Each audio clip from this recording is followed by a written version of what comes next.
ያለፉት የምርጫ ቅስቀሳ ወቅቶች ፓርቲዎች የፖሊሲ አማራጮቻቸውን ያቀረቡበትና መራጩ ህዝብ ስለሚመርጠው ፓርቲ በቂ መረዳት እንዲኖረው ያስቻለ ነው። ይህንን ያሉት የኢትዮጵያ ብሔራዊ ምርጫ ቦርድ ሰብሳቢ ሜላተወርቅ ኃይሉ ናቸው።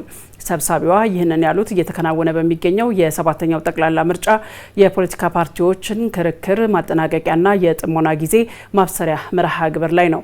አማርኛን ጨምሮ በ5 ቋንቋዎች የተደረገው የክርክር መድረክ የታለመለትን ዓላማ ያሳካ ስለመሆኑም ተነስቷል። መርሃ ግብሩን እየተከታተለች የምትገኘው ባልደረባችን ቤተልሔም መኳንንት ደግሞ ተጨማሪ ልታደርሰን በቀጥታ መስመራችን ላይ አግኝተናታል። ቤተልሔም፣ በአጠቃላይ ምን ይመስላል መርሃ ግብሩ የሚለውን የተላለፉ መልእክቶችንም መረጃ ብታደርሽ።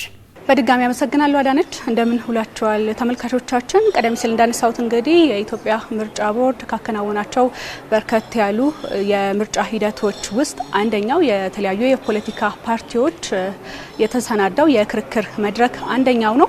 በዚህ የክርክር መድረክ ላይ እንግዲህ በርካታ የፖለቲካ ፓርቲዎች ያላቸውን ሀሳብ ይዘው ወደ መድረክ የወጡበትና ከህዝቡ ጋር በቀጥታ የተገናኙበት መድረክ ስለመሆኑ ተነስቷል። በዚህ የመድረክ ላይ ደግሞ ይህ እስከዛሬ ድረስ የነበረው ሂደት የማጠቃለያ መርሃ ግብር ነው በዛሬው ዕለት እየተከናወነ የሚገኘው። በዚህ የማጠቃለያ መርሃ ግብር ላይ ተገኝተው ደግሞ ሀሳባቸውን ያነሱት የኢትዮጵያ ምርጫ ቦርድ ሰብሳቢ ሜላተወርቅ ኃይሉ ናቸው። እንግዲህ እሳቸው በንግግራቸው እንዳነሱት በተለይም ደግሞ እስከዛሬ ድረስ በነበሩ የምርጫ የቅስቀሳ ሂደቶች ውስጥ የተነሱ የተለያዩ የፖለቲካ ፓርቲዎች ያነሷቸው ሀሳቦች በተለይም ደግሞ ለመራጩ ህዝብ በእውቀትና በእውቀት ላይ ብቻ የተመሰረተ የምርጫ ግንዛቤ እንዲኖረው በማድረግ ረገድ ትልቅ የሆነ ሚና ስለመጫወቱ ነው ያነሱት። ከዛ በተጨማሪ ደግሞ በምርጫው የሚሳተፉ የተለያዩ የፖለቲካ ፓርቲዎች ሀሳቦቻቸውን፣ ፖሊሲዎቻቸውን ከሌሎቹ የሚለዩቸውንና የሚያመሳስሏቸውንም ጭምር ለህዝቡ ቀጥታ ያቀረቡበት ስለመሆኑም አንስተዋል ማለት ነው። ይህ የምርጫ ሂደት እንግዲህ በተለይም ደግሞ በርካታ ሁነቶችን ያሳካ ስለመሆኑም ነው በዛሬው ዕለት በማጠቃለያ መርሃ ግብሩ ላይ የተነሳው። ከነዚህ መካከል እንግዲህ በተለይም ደግሞ የፖለቲካ ፓርቲዎች ከመራጩ ጋር ፍለፊት እንዲገናኝ ከማድረግ ረገድ ከፍተኛ የሆነን ሚናን ስለመጫወቱ ተነስቷል። እንግዲህ በዚህ የምርጫ ሂደት ውስጥ ከተሳኩ ጉዳዮች መካከል ደግሞ አካታችነትን ያረጋገጠ የምርጫ ሂደት እንደነበረም ነው የተነሳው። በዚህ ረገድ እንግዲህ ሴቶች፣ አካል ጉዳተኞች፣ ወጣቶችን የመሳሰሉና ሌሎችም የማህበረሰብ ክፍሎች በምርጫ ሂደት ውስጥ ተሳታፊ እንዲሆኑና በክርክር መድረኩ ላይም እነዚህን ባሳተፈ መልኩ የተከናወነ ስለመሆኑ በዛሬ መድረክ ላይ ተነስቷል። ከዛ በተጨማሪ እንግዲህ በዚህ የምርጫ የክርክር ሂደት ላይ ገለልተኛ የሆኑ ባለሙያዎች የተሳተፉበት ስለመሆኑ ነው የተጠቀሰው። እንግዲህ 22 የሚጠጉ ባለሙያዎች በዚህ መድረክ ላይ ተሳትፏል። እነዚህ 22 ባለሙያዎች ደግሞ የተለያዩ ፖሊሲዎችን በማውጣት ጥያቄዎችን በማዘጋጀት ለፖለቲካ ፓርቲዎች ታዛቢዎችና ለሌሎቹም በስፍራው ላይ ለሚገኙ ሰዎች ደግሞ የተለያዩ ሀሳቦችን በመስጠትም ረገድ የተሳተፉ ስለመሆኑ ነው የተነሳው።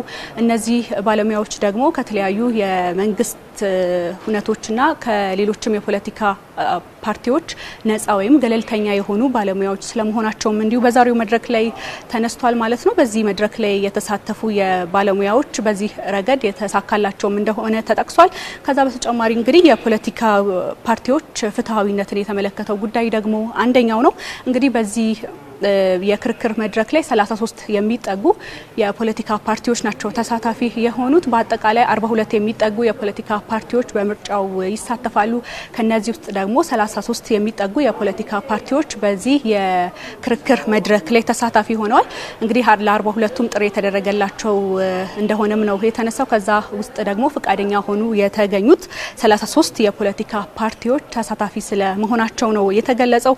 እንግዲህ የፖለቲካ ፍትሐዊነትን ስናነሳ ደግሞ ጥያቄዎች ቀድሞ እንዲደርሷቸው ከማድረግ ረገድ እንዲሁም ደግሞ የሚያነሷቸው ሀሳቦች ደግሞ በፍትሐዊነት ላይ የተመሰረተ እንዲሆን ከማድረግ ረገድ ደግሞ እጣን መሰረት ያደረገ የድልድልም ስለመደረጉ እንዲሁ በዛሬው ዕለት ተነስቷል።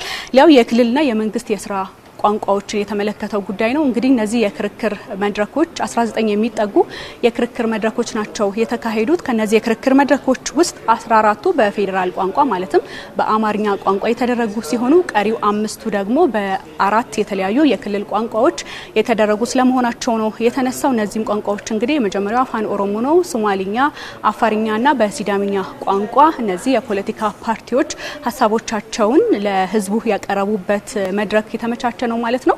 እንግዲህ ሌላው ደግሞ በዚህ ላይ የተነሳው የተሳታፊዎች ብዛት ነው። ከተሳታፊ ረገድ ከ400 በላይ የሚሆኑ ከተለያዩ የሙያ መስኮች ውስጥ የተወጣጡ በተለያዩ የእድሜ ክልል ውስጥ የሚገኙ ባለሙያዎች ተሳታፊ የሆኑበትም ስለመሆኑ ነው የተነሳው። እንግዲህ ከዚህ ውስጥ ደግሞ ከ70 በመቶ በላይ የሚሆኑት እድሜያቸው ከ30 ዓመት በታች የሆኑ ወጣቶች እንደሚገኙበት ነው የተነሳው። በተለይም ደግሞ ተሳታፊ ተብለው ከ400 በላይ የተለያዩ በእድሜ ክልል ውስጥ የሚገኙና ከተለያዩ የሙያ መስኮች ውስጥም ጭምር የተወጣጡ ባለሙያዎች የተሳተፉበት ነው።